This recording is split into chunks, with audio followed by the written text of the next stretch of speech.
Overcoming avoidant attachment. Break down your barriers, heal dismissive patterns, embrace vulnerability, and build the intimacy you secretly crave by Daphne Reyes. Introduction.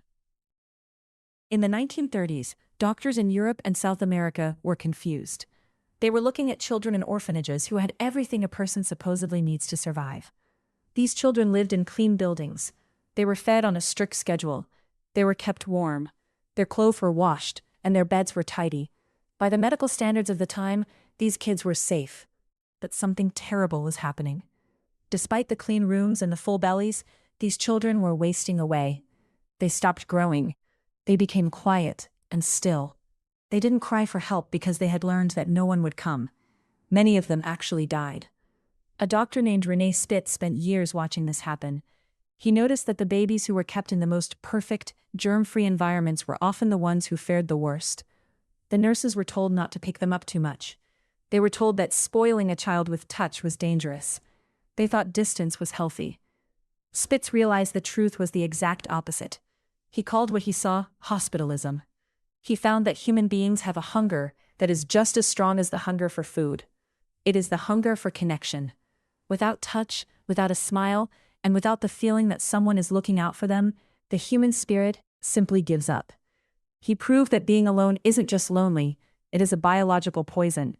Even though we aren't babies in orphanages anymore, many of us are living in a modern version of those clean, cold rooms.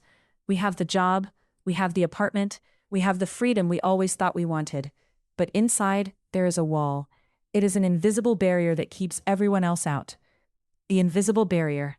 You might be someone who prides yourself on being strong. You don't need anyone. You are the one your friends call when they need a problem solved, but you are the last person to ask for help when you are struggling. You like your space. You like your routines. And for a long time, you told yourself that this was just your personality. You are a lone wolf. You are independent. But then, someone gets close. Maybe you meet someone who is kind, funny, and actually seems to like you for who you are. At first it feels great. But then, a few weeks or months in, something shifts. The air in the room starts to feel thin. Their texts start to feel like demands. Their questions about your day start to feel like an investigation. Suddenly, you start noticing things you don't like about them. Maybe they chew too loudly. Maybe they are too needy. Maybe they just don't get you. You feel a physical urge to pull away, to turn off your phone and to go back to the safety of your own world, where no one can touch you or tell you what to do. This is the cycle of avoidant attachment. It was designed to keep you safe from a world that felt cold or unpredictable. But now, that shell is starting to feel like a coffin. You want the intimacy. You secretly crave the feeling of being known and loved. But every time you reach for it, your brain screams danger, and you run in the opposite direction. This book is for the person who is tired of running. It is for the person who has ghosted one too many good people and is starting to realize that the common factor in every failed relationship is the wall they carry around with them. The promise of the open door. By the time you finish these pages, the way you see yourself and your relationships will change.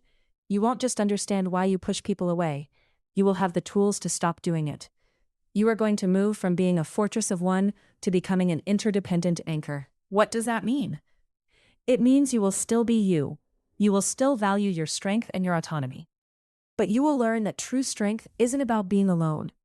It's about having a secure base, a person or a group of people who make you feel so safe that you can actually go further into the world than you ever could by yourself. You will learn how to identify the deactivating strategies your brain uses to kill a relationship before it gets too real. Stay in the room, physically and emotionally, when you feel the urge to flee. Communicate your need for space without hurting the people you love. Turn your independence into a gift you share, rather than a weapon you use to keep people at a distance.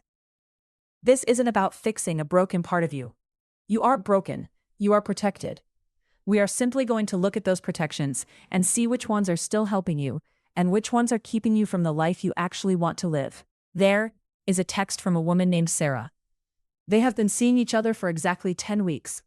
Sarah is kind. She is a teacher. She makes him laugh.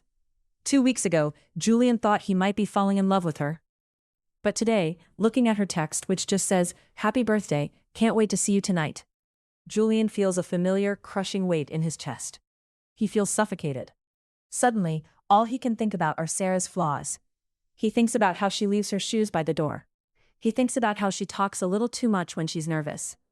He feels a desperate need to be alone in his quiet, glass-walled apartment where no one needs anything from him.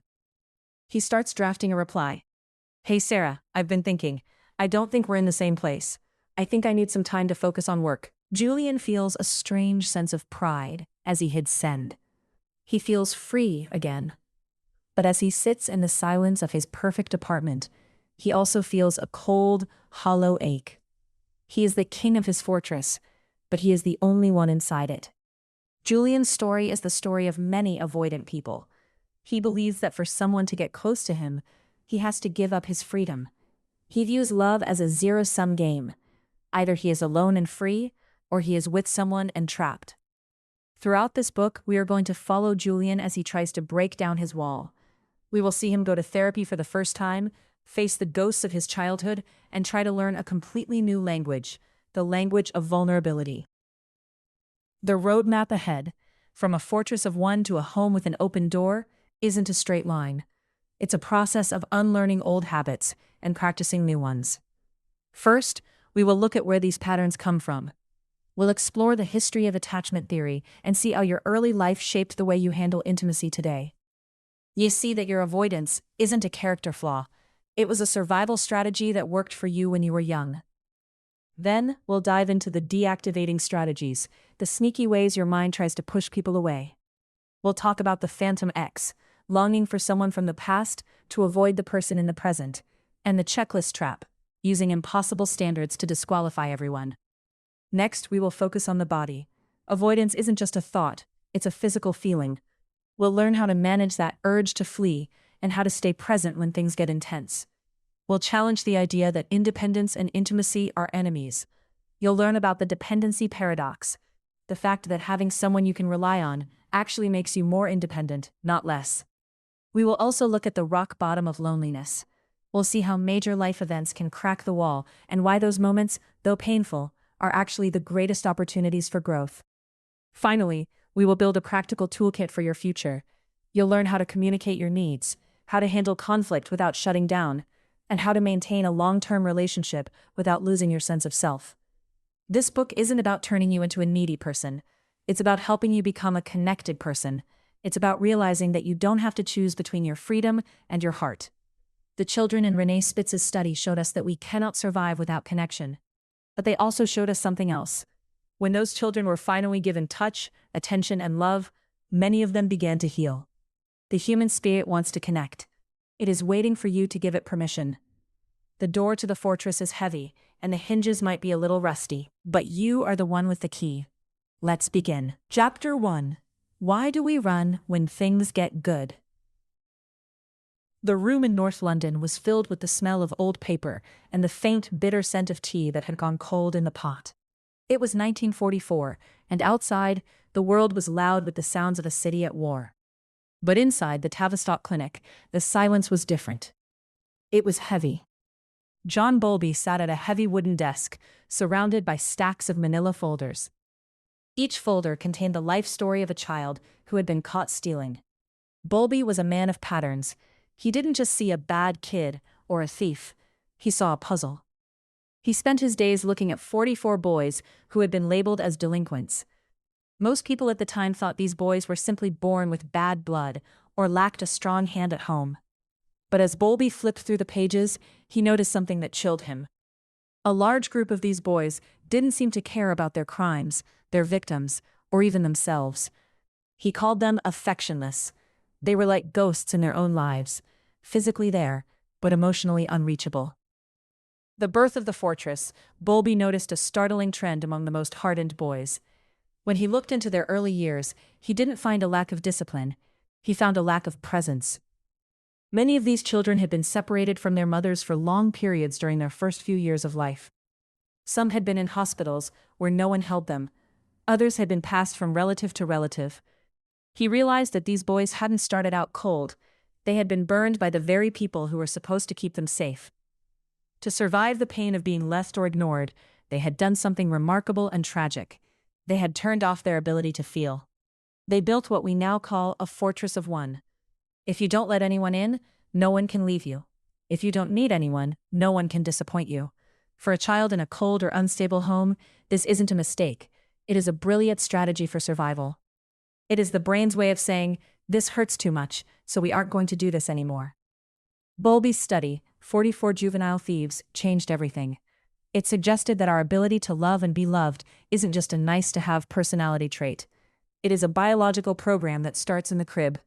When that program is interrupted, the run response is born. The boys Bowlby studied weren't running toward a life of crime as much as they were running away from the possibility of being hurt again. The wall in the modern world.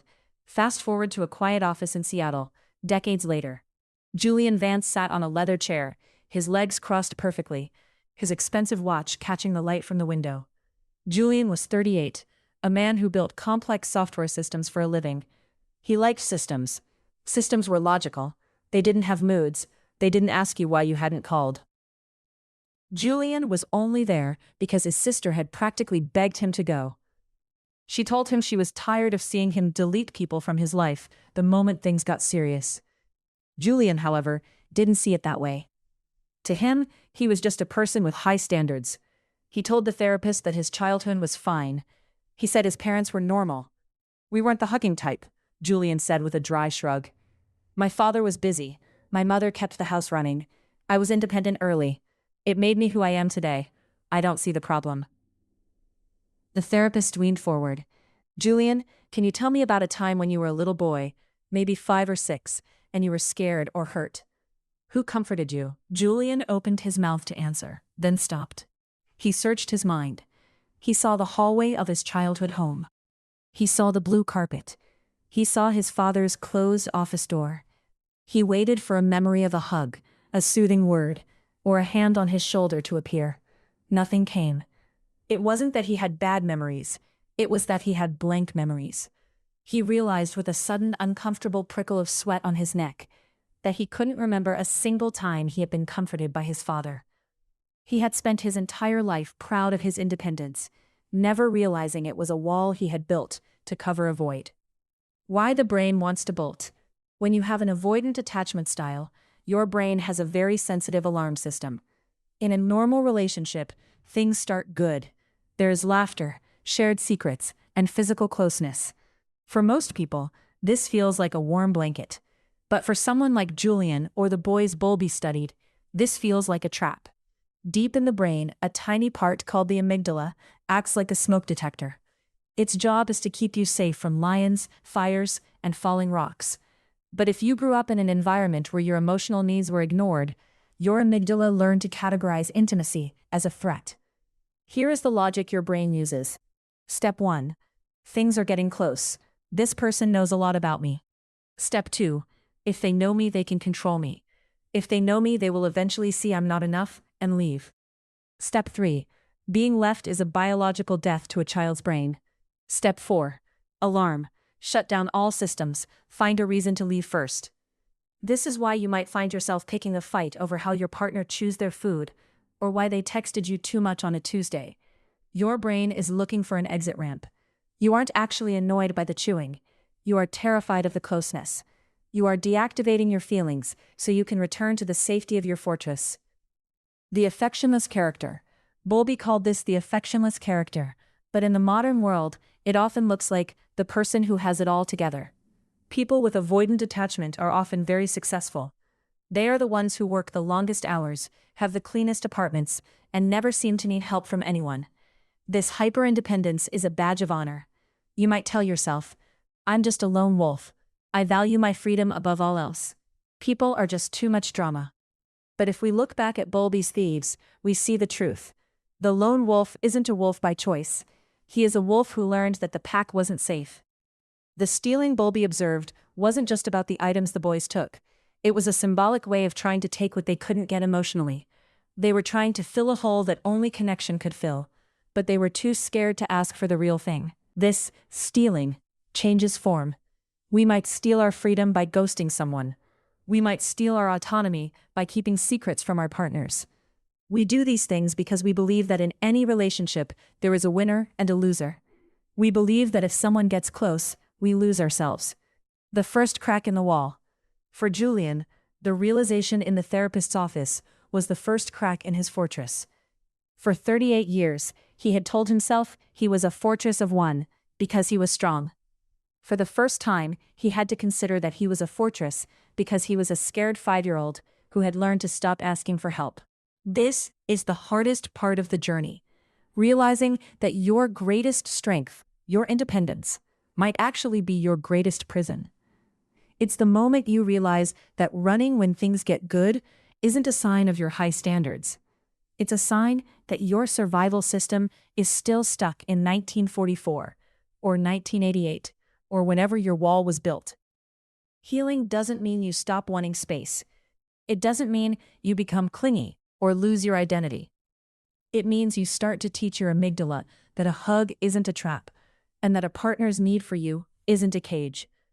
But as Julian sat there, staring at the therapist, he felt a wave of coldness wash over him. It was the blankness again. He wanted to get up, walk out of the office, and never come back. He wanted to go to the rowing club and pull on an oar until his muscles screamed. Anything to drown out the silence of those missing memories. He felt the urge to run rising up in his chest like a physical tide. And that is the question we all have to face when the wall starts to crumble. If the fortress was built to protect us from a world that didn't care, what happens to us if we finally step outside and find a world that does? Chapter 2. The Dismissive Mindset. Decoding the Avoidant Logic. On the morning of June 20th, 1837, a young woman named Victoria was woken up at 6 o'clock. She was only 18 years old. She lived in a large, drafty building called Kensington Palace. For most teenagers, waking up early is just a chore. For Victoria, this specific morning changed her life forever. 2 men, the Archbishop of Canterbury and the Lord Chamberlain, were waiting for her in the hallway. They knelt before her and told her that her uncle, the king, was dead. She was now the Queen of England. To anyone watching, it looked like Victoria was finally free. For 18 years, she had lived under a set of rules so strict they were known as the Kensington system. She was never allowed to be alone for a single second. She had to sleep in her mother's room every night. She couldn't even walk down the stairs without someone holding her hand. A man named Sir John Conroy and Victoria's own mother had designed this system to keep her weak. They wanted her to depend on them for everything, so that when she became queen, they would be the ones actually in charge. But Victoria had a secret. While they were busy watching her every move, she was building something they couldn't see. She was building a fortress of one inside her mind. She learned how to be surrounded but solitary. She learned that if she didn't let anyone see what she was feeling, they couldn't use those feelings against her. She became cold. She became quiet. She became a master of pushing people away while looking them right in the eye. This is the birth of the avoidant mindset. It starts as a survival tool. When you are a child and the people who are supposed to love you feel like a threat to your freedom, you learn to see intimacy as a cage. You start to believe that getting close means getting controlled. By the time Victoria stood in that hallway as a queen, she had already decided that no one would ever hold her hand on the stairs again. She would be her own island, and she would guard the shore with everything she had. The logic of the fortress. If you identify with this way of living, you know that it feels less like a choice and more like a law of nature. To the outside world, you might seem independent or strong, but inside, there is a very specific logic running like a computer program in the background of your brain. This logic tells you that people are heavy. It tells you that if you let someone into your inner circle, you will eventually run out of air. This mindset isn't broken, it's a defense. Just like Victoria used her coldness to survive Sir John Conroy, you might have used your emotional distance to survive a parent who was too clingy, too critical, or simply never there when you cried. The problem is that once the enemy is gone, the fortress stays up. You find yourself sitting in a beautiful, glass-walled apartment, much like the one Julian Vance lives in, wondering why the peace you fought for feels so much like a prison. For someone with a dismissive avoidance style, the logic of the mind usually follows 3 main rules. 1. Self-reliance is the only true safety. If I don't need you, you can't hurt me or leave me. 2. Vulnerability is a trap. If I show you my messy parts, you will use them to control me. 3. Space is oxygen. Being alone is the only time I can truly breathe and be myself. When these rules are in charge, your brain starts using deactivating strategies. These are mental tools designed to turn down the volume of your feelings whenever someone gets too close. It's like a thermostat, but kicks in the air conditioning the moment a room gets too warm. In a relationship, warmth is intimacy. If things start feeling too serious, your brain panics and tries to cool things down. To understand how this logic works in real life, we have to look at the specific ways the mind creates distance. These aren't things you do on purpose to be mean. They are reflexes. They happen so fast, you might not even realize you're doing them until the other person is already walking out the door. The checklist trap. This is the most common way to stay safe while still dating. You create a list of requirements for a partner that is so long and so specific that no human being could ever meet them. You aren't looking for a partner. You are looking for a reason to say no. You might find someone who is kind, funny, and shares your hobbies, but then you notice they chew their food a little too loudly. Or maybe they wear a style of shoes you don't like. Suddenly, that tiny flaw becomes a deal breaker. Your brain zooms in on that one small thing until it's all you can see. The logic. I'm not pushing them away because I'm scared. I'm pushing them away because they aren't the right person. I'm just waiting for my soulmate. In reality, your brain is using that flaw as a shield. As long as you can find a reason why they aren't perfect, you don't have to face the scary reality of being vulnerable with them. The Phantom X. This is a trick the mind plays where it idealizes a person from your past to avoid the person in your present. You might have someone you dated 5 years ago, someone you probably fought with or who wasn't actually a good match. But now that they are gone, your brain turns them into a legend. You tell yourself that nobody will ever be as good as they were. You compare every new date to this phantom. Since the phantom isn't actually there to be real or messy, they always win the comparison. The logic? I'm not avoiding intimacy. I'm just mourning a great love. If only I could find someone like them again, I'd be happy. This strategy allows you to feel romantic and deep without actually having to do the hard work of a real relationship. It keeps your heart in the past, so it doesn't have to be at risk in the present. The flaw-finding mission. This usually happens around the 3-month mark. This is what Julian calls his 3-month wall. Everything is going great. The honeymoon phase is in full swing, and then, clunk. The deactivating strategy kicks in. Suddenly, the things you liked about the person start to annoy you. Their excited energy now feels needy. Their interest in your life now feels like interrogation. You start looking for exits. You might pick a fight over something small, or stop texting back as quickly. You are trying to get the oxygen of your space back. Julian's coffee shop discovery.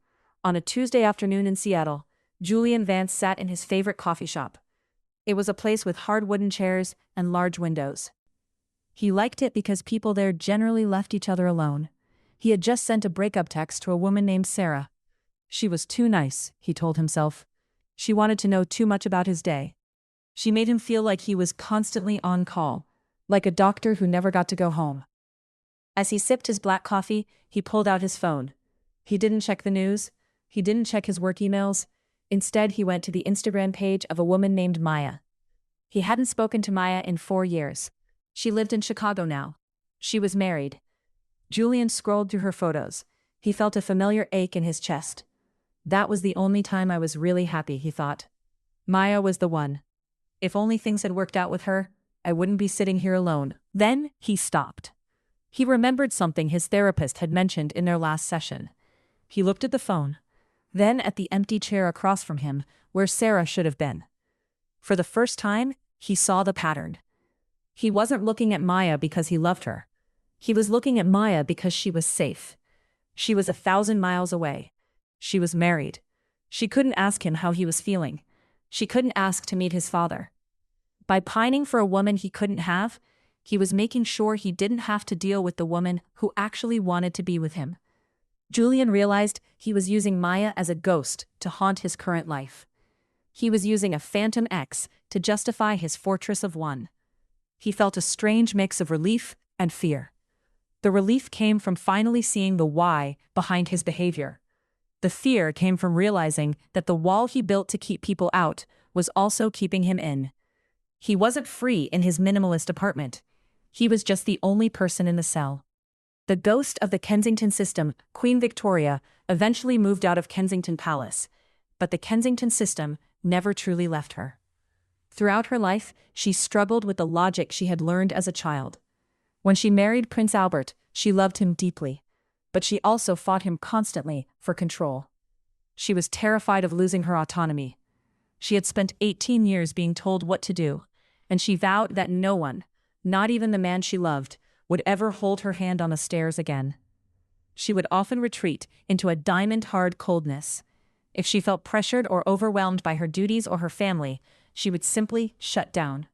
She would go for days without speaking to advisors. She used her power as a queen to enforce the distance she needed to feel safe. This historical echo shows us that the avoidant mindset isn't something you just grow out of when you get older or more successful. It is a deep-seated belief that connection equals loss of self. Today, we don't have Kensington palaces, but we have digital walls. We have ghosting. We have breadcrumbing.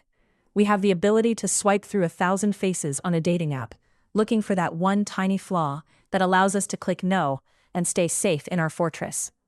The logic of the dismissive mind tells you that the world is a zero-sum game. It says that for someone else to be close, you have to give up a piece of who you are. But as we will see in the chapters to come, true independence isn't about being alone. It's about having a secure base to return to.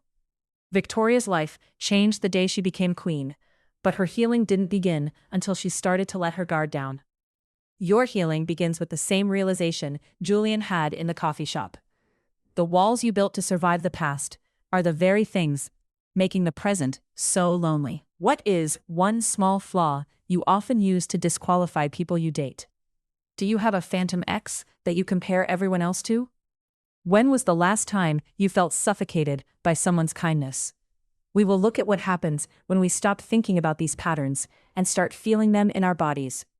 We will learn why your heart beats faster when someone asks a deep question, and how to stay in the room when your brain is screaming at you to run. Chapter 3. Mastering the Art of Staying Present.